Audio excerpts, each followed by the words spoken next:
یہ جو موقع آتے ہیں نا شب برات کے، شب قدر کے، یہ بنیادی طور پر اللہ تعالیٰ کی طرف سے دی ہوا موقع ہوتا ہے کہ چلو تمہیں چانس دیتے ہیں، پابندی کوئی نہیں، لیکن رب کی طرف سے نا موقع ملتا ہے، چلو تمہیں ایک موقع دیتے ہیں، چلو اپنے آپ کو کلیئر کر لو، تمہیں موقع دیتے ہیں، یا اللہ کیا کرے کچھ بھی نہیں، آ کے نا سچے دل سے 2 رکعتیں پڑھ کے توبہ کرو، عرش کا مالک پچھلے سارے معاف کر دے گا۔ ان لوگوں کی باتوں پہ نہ جائیں جو بلا وجہ پریشان کرتے ہیں لوگوں کو۔ شب برات کا حوالہ بھی نہیں مل رہا، حالانکہ ترمذی شریف میں حدیث موجود ہے، سیاہ ستہ کی روایت ہے ترمذی میں۔ پہلے کہتے ہیں سیاہ ستہ سے دکھاؤ، جب سیاہ ستہ سے مل گئی تو اب اور کدھر جانا ہے؟ اور ابن ماجہ میں موجود ہے مولا علی کی روایت، اور ذرا ترتیب دیکھیے گا، یہ ترمذی کی حدیث ہے، اور امام ترمذی نے تو پورا باب باندھا ہے 15ویں شعبان پر، پورا باب۔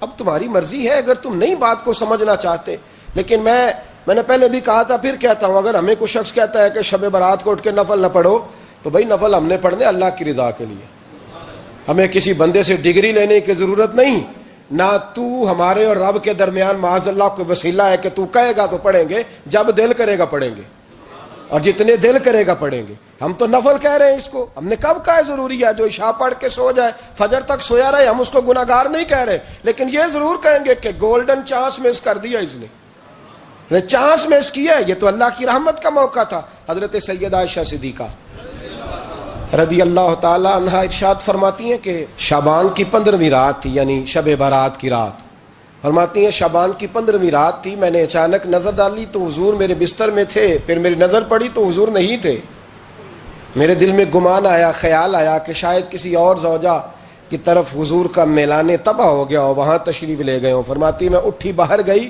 تو نبی کریم علیہ السلام جنت البقیع میں تھے، قریب ایک جگہ پہ حضور دعائیں مانگ رہے تھے۔ فرماتے میں گیا تو حضور فرمانے لگے ابو بکر کی بیٹی تو نے کیا گمان کیا کہ اللہ کا رسول تیری حق تلفی کرے گا؟ عرض کی حضور آپ مالک ہیں، کہیں اور جانا چاہیں تو میری طرف سے پابندی نہیں۔ کہتی ہے وہاں کھڑے کھڑے میرے رسول کریم نے بیان فرمایا، یہ ترمذی کے لفظ ہیں، حضور نے فرمایا عائشہ یہ شعبان کی 15ویں رات ہے، مدینے میں سب سے زیادہ بکریاں بنو کلب کا قبیلہ پالتا تھا، فرمایا آج کی رات بنو کلب کے قبیلے کی بکریوں کی تعداد کے مطابق اللہ میری امت کے لوگوں کی بخشی فرما دے گا۔ یہ وہ رات ہے۔ جناب عائشہ صدیقہ رضی اللہ تعالیٰ عنہ نے بات رات کو سنی تنہائی میں نبی پاک سے، رات کو تنہائی میں حضور سے سنی، سویرے جناب عائشہ نے کل امت کو بتائی۔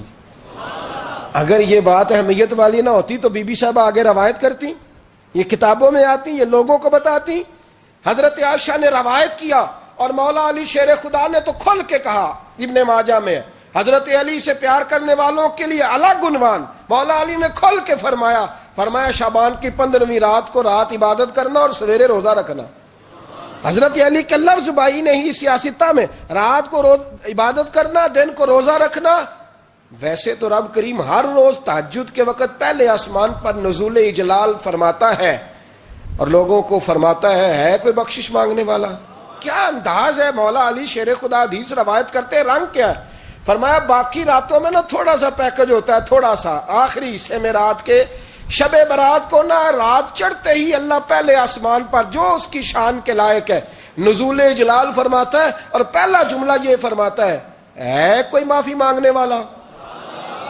اللہ کرے آپ کو سمجھ آئے، یعنی معافی دینے والا کہہ رہا ہے چلو آؤ ادھر آؤ ذرا معافی مانگو، میں معاف کرنے آیا ہوں، مانگو معافی، ہے کوئی معافی مانگنے والا؟ معاف کر دیں گے۔ اور آپ فرماتے ہیں ہے کوئی رزق مانگنے والا؟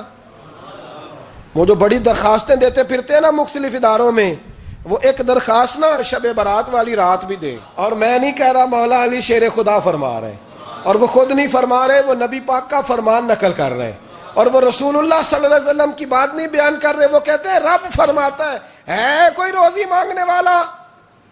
سارے سیٹھوں نوابوں جاگیرداروں کے پاس جا جا کے تھک گئے ہو، ایک دن میرے کہنے پر، ایک رات، ایک دیہڑی ذرا شب برات والی لگا کے تو دیکھو۔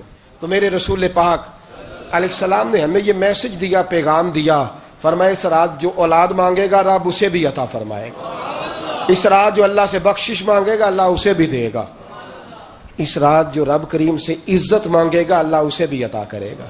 شارحین نے لکھا اس رات جو رب سے پردہ پوشی مانگے گا، اللہ اسے پردہ پوشی بھی عطا کرے. جو جنت کا سوالی ہوگا رب اپنے فضل سے عطا فرمائے. کوشش فرمائے. 10 محرم کو ہمارے ہاں لوگ جاتے ہیں قبرستان. وہ کسی حدیث سے ثابت نہیں، میں منع نہیں کر رہا، جائیں 9 محرم کو جائیں، 10 کو جائیں، 11 کو جائیں، 8 کو جائیں، سفر میں جائیں، ربیع الاول میں جائیں، قبرستان میں جب بھی جائیں منع نہیں ہے. لیکن شب برات والی رات تو خود رسول کریم گئے ہیں نا قبرستان. اب جو بات میں نے سمجھانی ہے اس کو سمجھیں. نبی پاک کی والدہ کا مزار نہیں ہے وہاں جنت البقیع میں. حضور کے کو بھائی بہن، حضور کیا کرنے گئے؟ امت کی بخشش کے لیے گئے. شب برات کی رات لالچی نہ بنے کہ صرف میں نے اپنے لیے روزی مانگنی ہے، کل امت کے لیے مانگے رب کریم سے. مانگے اپنے بھائی کے لیے، مانگے اپنی بہن کے لیے، مانگے اپنے بیٹے کے لیے، مانگے اپنی بیٹی کے لیے، مانگے اللہ کریم سے. یہ مانگنے کی رات ہے.